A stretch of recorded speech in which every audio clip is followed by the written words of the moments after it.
म्हादय विशीं आमचो stand clear आसा. खंयच्याय परिस्थितीत कर्नाटकाक डीपीआर फुडें व्हरपाक दिवचे नात अशें ठाम मत ॲडव्होकेट जनरल देविदास पांगमान मांडलें. ह्या डीपीआराक जो फॉरेस्ट क्लियरन्स जाय तो आजून मेरेन कर्नाटका कडेन ना आनी तो कर्नाटकाक मेळचो न्हय म्हणून गोंय सरकारान 13 जानेवारीक केंद्रीय पर्यावरण मंत्रालयाक अर्ज केला अशी माहिती पांगमान दिल्या.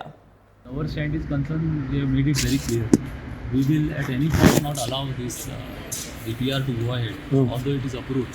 Okay. We will try our best at the central government level as well as in the Supreme Court. And come what may, we will try to stop this. Karnataka je try karta is not environment clearance, it is called as forest clearance. Okay. We have already returned to the Ministry of Environment and Forest that no permission under the forest clearance under the Forest Act should be given for two reasons: that this is a wildlife sanctuary. Secondly, in terms of the order of Mhadei Bachao Andolan, there is a complete embargo. Karnataka has made a statement before the Supreme Court saying that they will not go ahead with the project at Kalsa and Padmara. These two things are brought to their notice by a special letter that has gone on Friday by the Secretary Water Resources Department. According to me, it depends on the Supreme Court, but at least in next 15 days time it will be